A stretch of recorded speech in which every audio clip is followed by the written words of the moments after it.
Hello મિત્રો, તમારું સ્વાગત છે મારી ચેનલ જેસ્ટી રેસિપીસમાં। તો આજે આપણે બનાવીશું એરપોર્ટ પર મળતી સબવે, મેકડોનલ્ડ્સ જેવા સ્ટાન્ડર્ડના ફૂડ કોર્ટમાં મળતી કૂકીઝ, જેને આપણે ઘરે બનાવીશું। તો આ સિક્રેટ કૂકીઝને કેમ બનાવી તે જો તમે ટ્રાય કરવા માંગો છો તો મારી આ ટેકનિકના દરેક પોઈન્ટને ધ્યાનથી ફોલો કરજો। તો 1.5 ચમચી દળેલી ખાંડ લેશું, 3.5 ચમચી જેટલો મેંદાનો લોટ,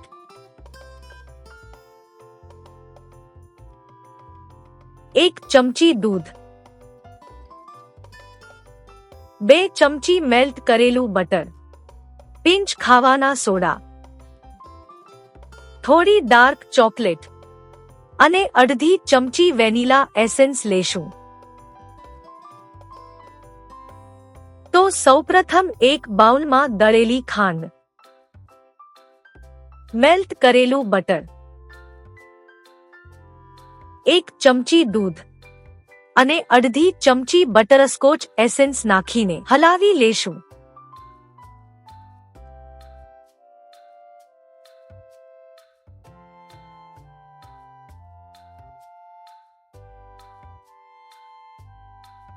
હવે તેમાં ઉમેરીએ મેંદાનો લોટ અને 1 પિંચ બેકિંગ સોડા નાખીને મિક્સ કરી લેશું।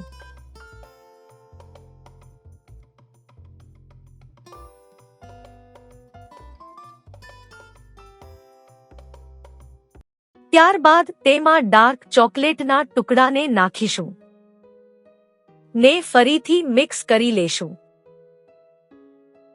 હવે આ મિક્સચરને હાથમાં લઈ ગોળ ગોળ ગોળો બનાવી હળવા હાથે દબાવી દેશું।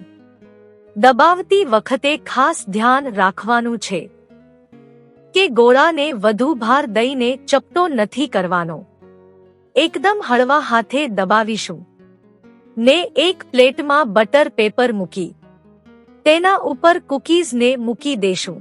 ત્યારબાદ ઉપરથી થોડા ડાર્ક ચોકલેટના ટુકડા નાખીશું।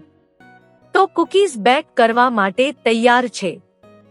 તો તેને 10 મિનિટ પહેલા પ્રીહીટ કડાઈમાં કૂકીઝની પ્લેટ મૂકી 35 મિનિટ માટે 0 ફ્લેમ પર ઢાંકીને બેક થવા માટે મૂકી દેશું। તો 35 મિનિટ પછી કૂકીઝને ચેક કરી લેશું। વાહ, કૂકીઝ એકદમ સરસ બેક થઈ ગઈ છે। જેવી તમે બહાર કૂકીઝ ખરીદો છો બિલકુલ એવી જ કૂકીઝ બનીને તૈયાર થઈ ગઈ છે। કૂકીઝનું ટેક્સચર પણ એકદમ નરમ અને ઉપરથી હલકું બ્રાઉન બાર જેવું છે।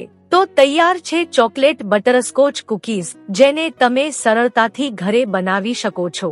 જો તમારે 35 મિનિટમાં કૂકીઝ બેક ન થાય તો વધારે 5 થી 10 મિનિટ માટે વધુ બેક કરી લેશું, કારણ કે દરેકના ગેસની ફ્લેમ અલગ હોય છે। તો મિત્રો, આ રેસીપીને સાચા માપ સાથે એકવાર જરૂર ટ્રાય કરજો, પહેલી જ વાર એકદમ પરફેક્ટ બનશે, બિલકુલ બહાર જેવી। તો મિત્રો, આજની આ રેસીપી તમને કેવી લાગી કોમેન્ટ બોક્સમાં લખીને જણાવજો। ફરી મળીશું એક નવી રેસીપી સાથે।